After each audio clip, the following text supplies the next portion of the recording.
బీసీల గొంతుకకు దక్కిన విజయం. బీసీ రక్షణ చట్టం వెనుక బీసీవై పార్టీ నిరంతర పోరాటం. బీసీ మంత్రుల భేటీ బీసీవై పార్టీ గెలుపుకు సంకేతం. నినాదం ఎవరిదైనా నిబద్ధత బీసీవై పార్టీదే. క్రెడిట్ ఎవరైనా తీసుకోండి, బీసీ రక్షణ చట్టం తీసుకొస్తే అదే సంతోషం. వెనుకబడిన తరగతుల సంక్షేమం అంటే కేవలం పథకాలు మాత్రమే కాదు, వారి ప్రాణాలకు, ఆస్తులకు, ఆత్మ గౌరవానికి భద్రత కల్పించడమే అసలైన సామాజిక న్యాయమని నమ్మిన పార్టీ బీసీవై పార్టీ. కొన్నేళ్లుగా ఈ ప్రత్యేక చట్టం కోసం ఒంటరి పోరాటం చేసిన బీసీవై పార్టీ ఆశయం నేడు సాకారమయ్యే దిశగా అడుగులు పెడుతున్నాయి.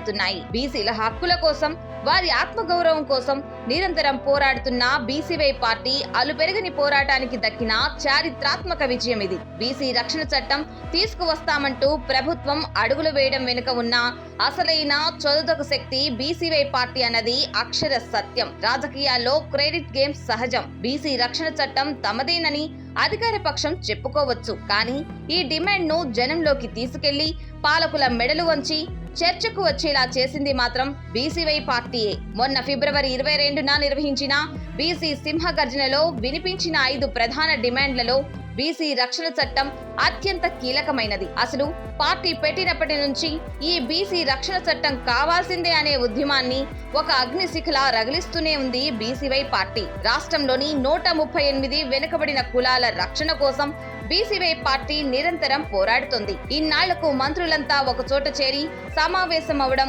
బీసీవై పార్టీ నైతిక విజయం. ఇది కేవలం ఒక ప్రభుత్వ నిర్ణయం కాదు, బీసీవై పార్టీ చేస్తున్న నిరంతర ఒత్తిడి ఫలితం. రాజకీయాలకు అతీతంగా బీసీల ధన, మాన, ప్రాణాలకు భరోసా లభించాలన్న పార్టీ ఆశయం నెరవేరుతుండడం బీసీవై పార్టీ శ్రేణుల్లో మహదానందాన్ని నింపుతోంది. బీసీ రక్షణ చట్టంలో పొందుపరుస్తున్న 17 రకాల వేధింపులకు కఠిన శిక్షలు అనే అంశంపై ఇంకా చర్చలు జరగాలి. పలు అభిప్రాయాలు తీసుకోవాలని సలహా ఇస్తుంది బీసీవై పార్టీ. క్షేత్రస్థాయిలో బీసీలు ఎదుర్కొంటున్న సామాజిక, రాజకీయ వేధింపులకు ఈ చట్టం ఒక గట్టి కవచంలా మారాలని కోరుకుంటుంది. ఎవరు ఈ చట్టాన్ని ప్రవేశపెట్టారు అన్నదానికంటే ఎవరి పోరాటం వల్ల ఈ చట్టం రూపుదిద్దుకుంటుంది అన్నది చరిత్ర గుర్తుంచుకుంటుంది. ఆ విషయంలో బీసీవై పార్టీ విజేతగా నిలిచింది. బీసీల రక్షణ కోసం ప్రాణం పణంగా పెట్టి పోరాడుతున్న బీసీవై పార్టీకి ఈ చట్టం రూపకల్పన ఒక తిరుగులేని విజయకేతనం.